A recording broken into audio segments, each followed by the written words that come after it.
The Hudson River, 2 years ago. We had classified intelligence that a new type of metal gear was scheduled for transport.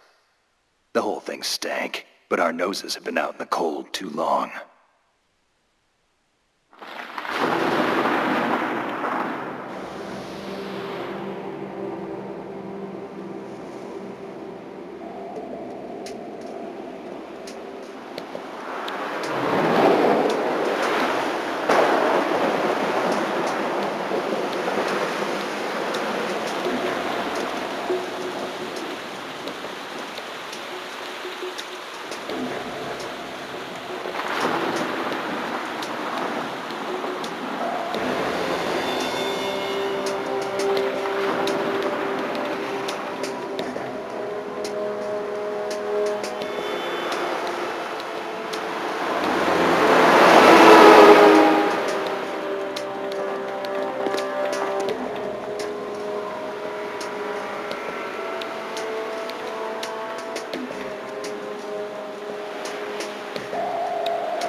He's right on schedule.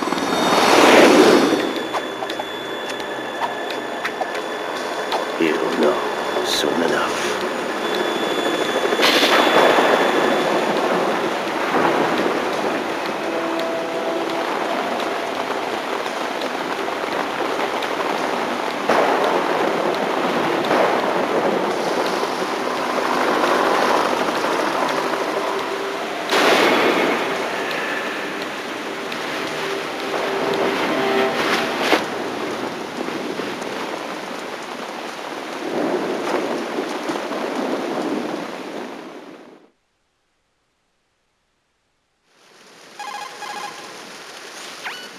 This is Snake. Do you read me, Otacon? Loud and clear, Snake. Kept you waiting, huh? I'm at the sneak point. Everything going okay? The stealth camo's busted. Landing impact. We must have overused it. Sorry, but you're gonna have to deal with it. You're not in the military anymore. Right. I didn't plan on relying on this gadget anyway. The private sector's not so bad, is it? Privacy guaranteed. I'm happy as long as no one gives me any more unwanted gifts. You mean that thing with Naomi? And I can't say I miss the chattering nanny. Mei Ling's not so bad.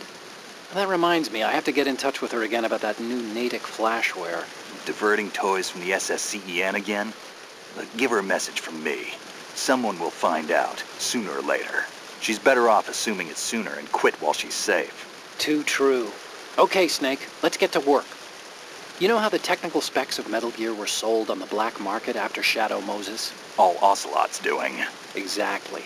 And now every state, group, and .com has its own version of Metal Gear. Not exactly a classified weapon for today's nuclear powers. This new one seems to have been designed to wipe the floor with all the other models. The only consistent description is that it's an amphibious, anti-Metal Gear vehicle. That explains why this one is under Marine Corps jurisdiction.